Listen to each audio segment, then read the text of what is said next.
gosto de falar com vocês. É sempre uma chance de tocar em assuntos muito importantes de uma maneira mais leve, né? Eu fico bem à vontade aqui. Na última oportunidade, nós conversamos sobre homossexualidade, a parte humana desse grande tema, e foi muito bom. Teve uma repercussão positiva enorme, e eu ainda quero falar sobre a Barbie e as respostas na vida das mulheres e de todos nós. Tem falas para todos os lados. Bem, agora, antes de falarmos então sobre racismo, é preciso tocar em dois temas que permeiam tudo isso. Um é a escravidão. Confunde-se a palavra escravidão com questões de cor de pele, e não é apenas isso, ou não desse modo, pelo menos. Basta dizer que palavra escravos e vem logo à nossa cabeça aquilo que fomos treinados a vida inteira a pensar, desde crianças, a escravidão negra no Brasil, talvez nas Américas, principalmente a América do Norte. Parece que só houve essa escravidão, então, por racismo, então aqui está outro problema. Há uma enorme confusão entre as palavras raça e etnia. Grosseiramente eu posso relacionar a raça como características biológicas, o físico aparente, daí vem a cor da pele, o cabelo, a cor, o formato dos olhos. E etnia refere-se mais ao lado, de que lado do mundo a pessoa vem, europeu, asiático, africano, nossa. Note que é uma mistura incrível em nossa genética para falarmos em raça. Outro dia eu assisti um documentário que mostrava uma experiência fantástica, realmente fantástica e verdadeira. Pessoas fisicamente diferentes umas das outras, umas loiras, altas, fortes, corpulentas, que afirmavam vir da Normandia, em outros países nórdicos. Outras pequenas, assumidamente como asiáticas, outras assim, assado, né? Tinha tudo que a gente estava ali. Fenótipo, a forma, a cor da pele, do cabelo. Fizeram um estudo genético dessas pessoas e todas eram mistura de humanidade. Foi fantástico, ninguém ali era puro, como pensava, né? A surpresa de muitos que se achavam assim puros foi encantadora e emocionante. Alguns choraram ao abrir os envelopes que vinham o laudo genético. De onde vieram meus antepassados? Estou falando de mim agora. Eu sempre disse que tenho orgulho do primeiro antepassado, que um dia lá de cima de uma árvore olhou para o chão e teve a coragem de ouvir o amigo que disse: vai, desce, temos um longo caminho pela frente. E ele desceu. Precisa de muita coragem. Portanto, meu querido, nós somos a raça humana. Somos uma mistura maravilhosa de genes. Somos uma sopa de letrinhas. Goste você ou não. E etnia é, como eu falei, de que lado do mundo alguns foram após descerem das árvores. Que pensamentos criaram nesses caminhos? Que caminhos percorreram? Que cultura construíram e passaram de pais para filhos? Essa cultura, passar de pais para filho, aquilo que construiu, aquilo que acreditou.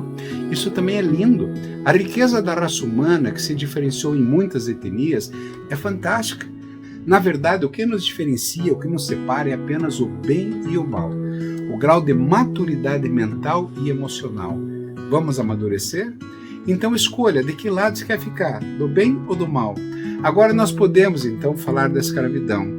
A escravidão não tem nada a ver com o chamado racismo, erradamente chamado racismo. Pense o que foi escravidão no mundo que é ainda hoje. A história da antiguidade, lá na antiguidade, e a da atualidade é um pouco diferente. Mas como eu já disse, a primitividade mental e imaturidade humana são as mesmas. Nosso lado despreparado quer muito domínio e controle sobre o outro. E aqui está a chave da imbecilidade persistente. É isso, uma constância em diversas áreas que precisamos compreender para crescer e superar. Somos responsáveis pelas ações que tomamos em diversos relacionamentos que vivemos no mundo. E é preciso conhecer o que passa intimamente em nossas cabeças. Quer ter sucesso na vida? Olha para suas escolhas. Domínio e controle sobre o outro não é o chamado racismo. Podemos falar de relacionamentos abusivos de casais, e não é racismo. Patrões e empregados, e não é racismo. Um mal religioso e se aproveitando das ovelhas, não é racismo. Podemos dar muitos exemplos sobre domínio e controle. Então, lá no passado, presta atenção agora, a escravidão sempre foi uma prática dessa humanidade ainda muito animal. A escravidão era vista como comum e natural ao longo de sempre. O Código de Hammurabi já regularizava a prática, um comportamento universal. E nada tinha a ver com cor de pele. Levar vantagem sobre outros, sim. Sempre uma questão de poder. Ajudite, uma vida difícil fica sempre melhor se você tiver escravos. E a vida sempre foi muito difícil. Que tal então obrigar alguém a te ajudar? Às vezes era melhor ser escravo também do que morrer de fome sozinho no mundo. era outra realidade, difícil entender com a visão que a gente tem hoje. Se a vida é dura hoje, imagine no passado. Escravidão significa, então, reduzir a pessoa a um quase nada, um instrumento, propriedade de outra, domínio por meio da força. Nem sempre cruel, mas sempre forçado e sem remuneração. O escravo se sujeitava por não ver opção, porém, muitas vezes, como eu falei, apenas por troca de comida e algum abrigo, para não ser morto ou abandonado, que naquelas eras seria quase o mesmo. Mas sem liberdade para ir, embora sem forças, para dizer não. Quantos escravos eram feitos para serem remadores naquelas barcas antigas? Nas cruzadas faziam-se muçulmanos escravos para os povos europeus e cristãos, e muçulmanos escravizavam europeus. Era uma tragédia, era um escravizando o outro. Após batalhas, antes disso, assírios, babilônios, egípcios, hebreus, gregos, romanos, todo mundo, todo o povo dominado por guerras era escravizado. Era uma prática. Contornos específicos como mão de obra para trabalhos forçados, trabalhos sexuais ou até canibalismo.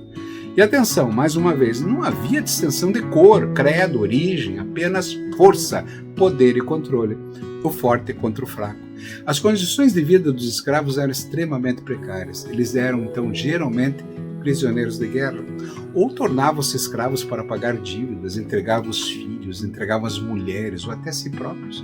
Hoje podemos lavar prato, não podemos? Para pagar uma conta no restaurante? Ufa! E pelo menos isso. No passado, difícil. Aqui, América pré-colombiana, era tudo igual, quer dizer, o que prova que era uma questão humana.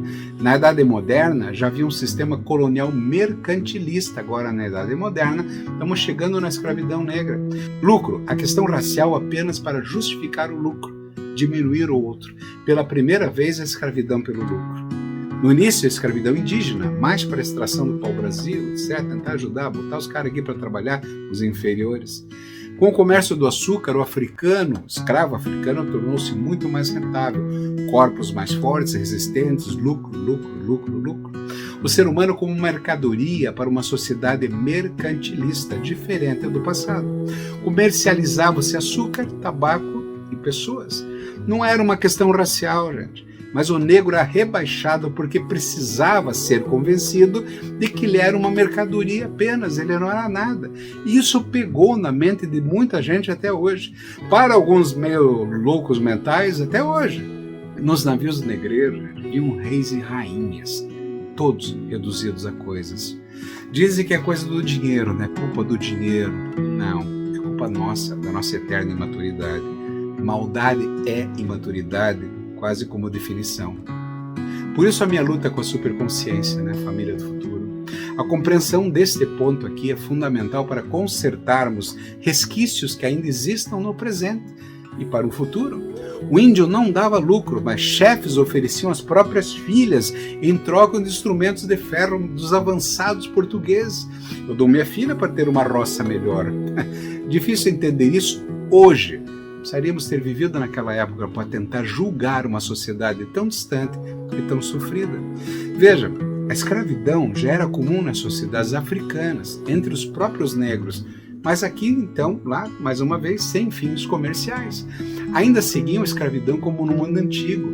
Até a violência era mais aguda, mais forte nas guerras tribais africanas e mais frequentes. Controles em guerras, na lógica sempre do forte sobre o mais fraco. Domínio sobre o perdedor ou para pagamento de dívidas. Só no século XIX agora começou a proibição do tráfico de escravos negros. Mas não pense que foi pelo bem da humanidade, mas interesses ingleses. Com a Revolução Industrial, precisavam de trabalhadores para as empresas e também de consumidores negros com algum dinheiro para comprar roupas de algodão que as indústrias produziam. Graças à máquina a vapor, seja bem-vinda. Nada melhor do que toda uma população com dinheiro para comprar roupas da moda, né? E outros produtos do que esfarrapadas por toda uma vida. Ok, sempre houve pessoas do bem também. Não vamos ser maldosos aqui. A proibição da escravidão negra aconteceu no começo do século XIX, 1807 na Inglaterra, nos Estados Unidos e no Brasil. A conversa começa a tomar forma em 1850 com a Lei Eusébio de Queiroz. Em 1888, 13 de maio, a Lei Áurea, a abolição da escravatura pela princesa Isabel. Essa sim, uma princesa do bem. Já no século XX, a Declaração Universal dos Direitos Humanos, 1948, a ONU torna a escravidão uma prática ilegal. Você acha que com isso acabou o problema? Resolveu? Uma lei não muda tão fácil uma mentalidade. O único modo de mudar a mentalidade é pela maturidade. E para isso, a compreensão histórica da nossa vida e o desejo de descer das árvores mais uma vez. E não só para isso, para muitas outras coisas. O cara quer submeter um dono de escravo, nem que seja para um salário pífio, e ainda o controle do escravo emocional, que mesmo depois de trocentos anos depende e precisa de um flagelo para sobreviver. Coisas da persistente imaturidade e da formação das nossas mentalidades. Hoje existem negros de sucesso, gente. E não só hoje, antes mesmo. E não estou falando apenas de jogador de futebol, aliás, não apenas no futebol. Se destacaram também em todas as áreas da atividade humana: medicina, direito, ciências, religião, família, pastores, grandes pastores. Mas como cada um de nós tiveram que se esforçar para gerar valor e serem recompensados por mérito. Mérito não vê cor, forma dos olhos, cabelo. Hoje estima-se que 40 milhões de pessoas no mundo, 1/4 crianças, ainda vivem em escravidão, principalmente em Ásia, Pacífico. Mas a escravidão que existe até hoje é porque a vida é difícil como na antiguidade? Ou porque o mal insiste em se mostrar para todos nós? Gente bandida, psicopatas, adoram poder, dinheiro, controle sobre o outro. Resumindo, escravidão é uma característica humana que no passado eram apenas espólios de guerra ou pagamento de dívidas. A escravidão negra, nos últimos séculos, tomou todo um povo como objeto, coisa, escolhido para comércio e lucro. A cor da pele era apenas uma prova de culpa. Ficava mais fácil de detectar de merecedores de submissão. Isso é importante. Justificativa para a escravidão e o que chamamos de racismo é a consequência dessa deformação mental em todos, que ainda resta em alguns, mas uma formação que aconteceu em todos, infelizmente. A questão da cor é apenas um acidente de percurso na história, talvez mais fácil, como eu falei, para reconhecer, justificar o poder e a nossa imbecilidade. Independente das causas aqui e agora, e para qualquer tipo de poder em controle, a imaturidade humana é o principal motor de todo esse pesadelo. Eu insisto nisso porque é aqui que precisamos atacar. Aliás, para todos os males do mundo. Porém, qual é o problema de olhar e se admirar com o diferente? Tudo será racismo? Eu lembro de um dia, eu cheguei no aeroporto na Europa, cheguei em Paris, e ao ver nas ruas alguns negros com uma tonalidade de cor que eu nunca tinha visto, eles eram azuis de tão negros, né, com aqueles olhão branco. Não tem como não olhar e admirar. Por que não às vezes estranhar? É estranho. Você estranha, não quer dizer que é ruim, você estranhou uma coisa muito diferente. Eu estranhei. O que acha que eu ou você somos ao chegar numa cidade africana onde não estão habituados com a nossa cor de pele? Será que crianças, jovens e até adultos olhando para nós com surpresa é racismo? Só se eles quiserem me vender para trabalho forçado. Então vamos lá. Como sair disso e não se tornar e manter-se vítima por toda a vida? Como não se submeter à falsa superioridade do outro? Autorrespeito e maturidade, construir competências e enxergar possibilidades, destruir o teu pessimismo e descrença, quer seja do branco, do negro, pardo, azul, amarelo, não importa. Não permita uma dependência emocional como um mal, colocando-se sempre você como subalterno, porque acredita que o outro é melhor que você e você não pode ferir seus desejos e ilusões. Não se coloque assim. Tem medo de discordar do outro? Se você se sente inferior, pare de se justificar para encontrar conforto. Pare de reagir sem pensar. Isso é um racismo reverso. Você que é negro enxerga uma raça superior à sua e que tem que obedecer e servir, vão fugir dessa mentalidade. O pior é que é pela mesma ilusão, só que no sentido reverso, então agora ataca o branco que você imagina que te quer o mal. Muitas vezes não. Essa mentalidade está entranhada em alguns, de ambos os lados, o negro e o branco. Isso é muito ruim, é muito medo aprendido, passa da hora de invertermos essa lógica. Servir ao próximo é mandamento e servir por amor é o que vai nos livrar desse pesadelo. É tirar o pensamento vitimista de que o mundo é mal comigo. Mal são os nossos pensamentos errados, equivocados. Com timidez e baixa autoestima, ninguém cresce. Vivemos desamparo e introjeção. O mal sabia disso. Por isso que aqueles reis e rainhas, todos com orgulhos de si mesmos, eram jogados naqueles navios maltratados até se sentirem um lixo. E quando se sentia um lixo, arrancava todo o amor próprio que eles teriam. Nós rejeitamos muitas vezes a vontade própria. E note, o mais importante, isso vale também para um chefe, um marido, esposa, dominador, dominadora, filhos tiranos, eles existem de todas as cores, brancos, negros, amarelos, vermelhos. Então não se esqueça, nunca foi uma questão de raça ou etnia, mas domínio e poder de uns sobre os outros. A maior prova da minha fraqueza é querer te dominar e não te amar. Como sair disso? Repito, amadurecer nosso cérebro, formar novas ligações entre os neurônios com novos e bons pensamentos, refletir, abrir novas e poderosas estradas mentais no nosso cérebro, confiar em Deus e no universo dele.